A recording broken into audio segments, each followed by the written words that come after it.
What's up, my guys? Today I talk about why I stopped using the push-pull leg split and the downsides that led me to this decision. I will also talk about my new split and break down its benefits. All right, let's get into the video. For everyone who doesn't know what a push-pull leg split is, this is basically what it means. A push day or push workout will be a workout where you train chest, shoulders, and triceps. A pull workout will be where you train back and biceps, and legs obviously is legs. All right, so push because those muscles usually used for pushing, right? Chest mainly used for pushing. Shoulders mainly used for pushing, ideas overhead, and triceps is also for pushing, right? So, and for the pull, the same thing, right? Back is mostly a pull muscle. You mainly actually only use back muscle in the pulling motion, and biceps as well, right? You're always curling, all these things are like pulling motions. So the back and biceps will be the pull workout, and then the push will be the chest, shoulders, and triceps. All right, that's a quick breakdown. Now, what do I not like about this workout structure? As you can tell from what I just said earlier, right? The push muscles all kind of work together. So for example, when you do a chest press, like a bench press, right? You actually not train the chest alone. You're also going to be training a little bit of shoulders and a little bit of triceps as well, right? So when you do like a push-up workout, right? You could do chest probably first, couple of chest exercises, then you follow up maybe with a shoulder exercise or tricep exercise or vice versa, right? Cool. But this means that by doing it this way, right? You're always going to train the triceps and the shoulders in a pre-exhausted state, which means you're actually never going to have your triceps and your shoulders at a maximum capacity, right? So I would like to, focus on having bigger arms, bigger shoulders. So it's kind of not optimal for me to train them never in a fully rested or at its fully maximized capacity. So that's the same for pull day as well, right? And the pull day, right, you're using the back muscles, but every back exercise usually also includes some bicep as well. So same way with the earlier ones, the bicep is always going to be pre-exhausted before you get to the bicep exercise, right? So if you do like, let's say you do a roll and you do a pull or whatever, right? In all these motions, you're using the bicep as well. So when you go then train the bicep afterwards on your pull day, it's going to be pre-exhausted, right? So that's the first problem. The second problem is obviously that you're always going to be training these muscles on top of being pre-exhausted. You're also training them as a secondary or tertiary muscle in the workout structure, right? So usually with a push day, right? You start with chest, then shoulders, then triceps, or chest, then triceps, then shoulders. Either way you do it, right, the shoulder and triceps will always come at second and third spot. So they're always going to be dealing with your nervous system, always being fatigued from the previous chest exercise, right? So you're basically going to be at the maximum capacity for the whole workout with the first exercise and the first working set. Everything after that's going to be slightly less and less and less. So now if you add on top of this nervous system fatigue, also the pre-exhaustion of the muscles by being used previously, right? Your ability to move weight will be very diminished because it's dealing with two factors here. So these two factors basically make it almost impossible to ever really train your triceps, biceps, and shoulders at their maximum capacity if you're using the push-pull leg split.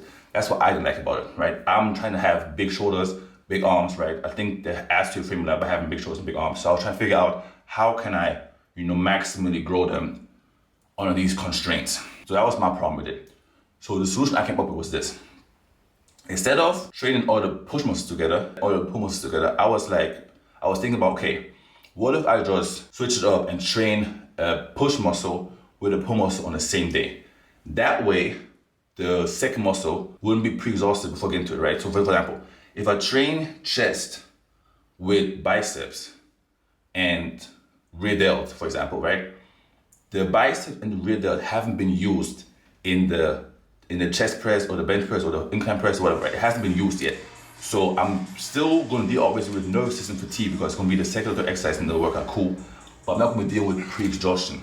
And this fact alone, I feel that's going to give me more of a capacity to move more weight and stimulate more growth because I'm not going to be dealing with the muscle being already exhausted as a secondary or tertiary muscle in the first movement, right? So obviously, in the bench press, right, we're still going to use the front delt and the triceps, right?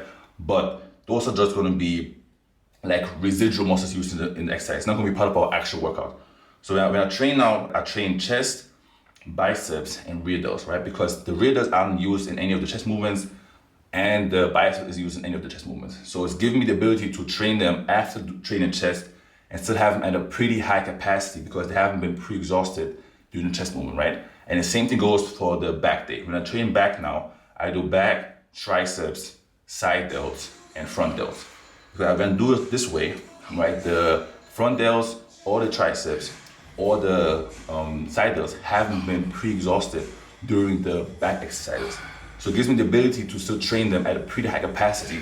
And my only limiting factor is going to be the fact that I have nervous system fatigue for not having it as my first exercise, right? Because always we know, as you go to workout, right, your nervous system gets more and more fatigued. So that's gonna be the case with any workout you could ever imagine, right? But I want to basically eliminate the pre-exhaustion factor for my workout so I can fully train the muscle at its highest possible capacity, minus the nervous system fatigue. Just to break it down very simply, I now train chest, biceps, and rear delts.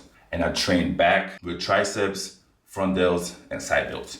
That way, I can ensure that I'm still doing my back exercises, but it's not affecting my other exercises, right? Obviously, leg work doesn't change, right? So leg workout is the same with the PPL or my new split, it's the same thing, but the structure of the upper body days has changed because it gives me the ability to still train my other muscles in a pretty rested and maximum capacity state. Obviously, like with everything, right? Nothing is perfect. There's always a downside to this. And the main downside to this new split is that because the muscles aren't used in the first exercise, right, or the first back exercises, they have to still be warmed up. So when I do back, for example, I'm doing back exercises and I now hop into doing the triceps, right? My triceps isn't warm, right? Because I haven't used the tricep in any of the previous exercises. So I need to get warm it up separately.